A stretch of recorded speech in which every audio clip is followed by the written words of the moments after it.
Hey guys, thanks for tuning to my channel, Edification with Jamia. If you're new here, I'm Jamia, and I would like to say thank you to all 150 of my subscribers. We have made it to 150 subscribers. Thank you guys so much for your support. We are just 50 more away from 200. So if you guys enjoy topics such as self-improvement and the Black agenda, then please don't hesitate to like and subscribe and share with like-minded individuals. So today we're going to talk about the end of DEI and why it's important to hire Black more than ever. Let's jump straight into the content, guys. So DEI policies are being rolled back left and right, and a lot of people are worried, but let's be real here. This was never about fairness. It was about controlling who gets opportunities and who doesn't. Now, if we've learned anything from history, it's that whenever we start to rise, the system finds a way to block us. But here's the thing. They can't block us if we control the system. This is why we have to stop waiting for a seat at their table and start building our own infrastructure.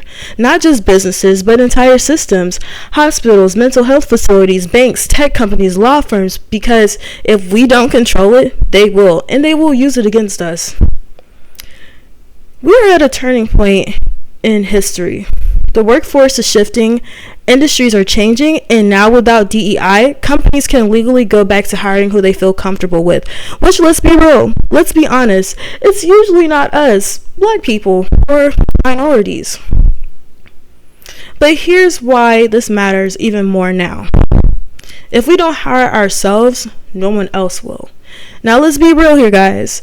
If it's a highly specialized role that keeps a company running, they have to hire the best person for the job. They can't afford not to. That means if you sharpen your skills to become the best in your field, you won't have the choice but to be considered.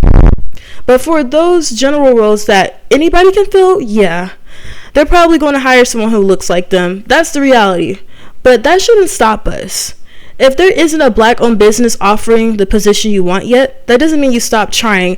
It means you position yourself as the best in your field while we work on building spaces of our own.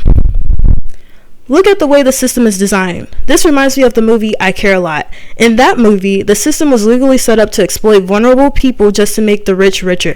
And that's exactly how this country operates. It's not just about denying jobs. It's about making sure we stay dependent on their infrastructure. And that's why we need our own. So, what do we do now? We find something of value, we market it, we sell it, and most importantly, we keep it. We don't sell out. We hire our own people to manage it. That's how every other community builds wealth, and that's exactly what we need to do. Think about it. Every major industry thrives off of Black labor, Black culture, and Black innovation. But who profits from it? Not us. That stops now. We need to control the businesses that profit off of us. That means owning Black businesses and keeping them Black, starting businesses, buying land, and keeping ownership within the community.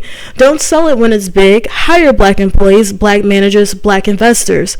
Every other community does this, and that's how they build generational wealth.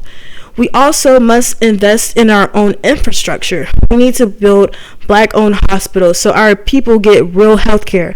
We need our own mental health facilities that don't just push meds but actually help.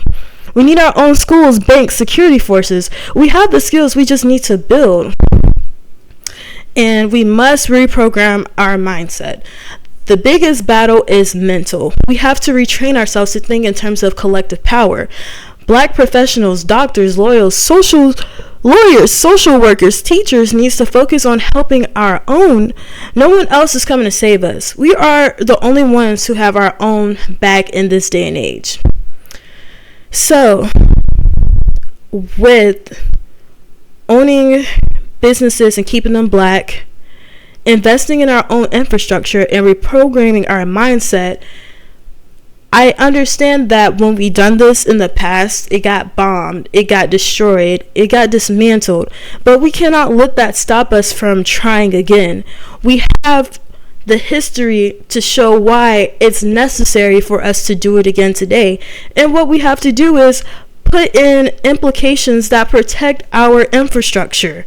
That's why it's important for us to have lawyers, security, like our own police system. However that is possible, we can figure it out within the law and protect our businesses, our infrastructure. And if they try to take our infrastructure down just out of jealousy and them not wanting us to gain power and become a economic power within this market, within the global infrastructure, then that is just something telling of them on their end. And that's why it's important that we have the people in places and the businesses and the infrastructure in place to protect ourselves. So if this was to occur again, we can fight for ourselves. We can rebuild again if we have to. We can stop it from happening because we have the internet. We can spread awareness. Other people care about us too, but we can also get our people that's around the world to help us. You know what I'm saying? Because eventually we want to go global. We don't want to just be in America. We want to be all over it, protecting ourselves. You know what I'm saying? Like, it's bigger than just America.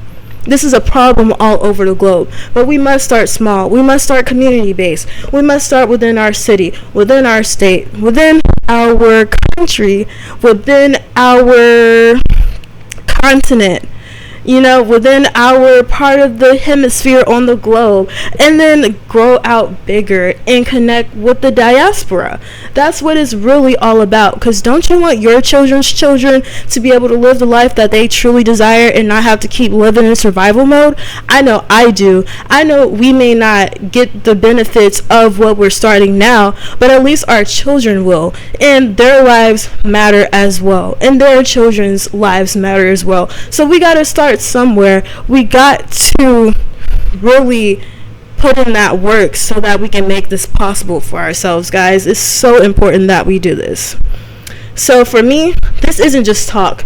I'm working on building a cybersecurity business because I see how vulnerable we are. Our businesses, our finances, even our personal security. It's all at risk when we don't control the systems we rely on. But I don't just want it to stop at tech. I want it to help regulate how security works for us. This is a movement. We have to stop thinking small and start thinking infrastructure. At the end of the day, DEI is gone. But that doesn't mean opportunity is gone. It just means we have to create our own.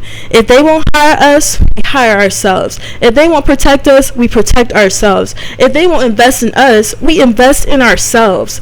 This is the shift we need. And if you're working in corporate right now, keep sharpening your skills. If you're the best at what you do, they'll have no choice but to hire you. But at the same time, let's work on creating spaces where we don't have to even beg for a seat at the table. We are the table, period. So let me ask you, are you ready to be a part of the movement? If so, drop a comment below. What is one way we can start building and protecting our own? Let me know. Let's talk about it. Let's start a conversation. Let's get building, guys. Thank you guys so much for tuning in. I appreciate your time. If you found this video edifying, please don't hesitate to like, share, and subscribe. Love, peace, and happiness. Love, peace, and positivity.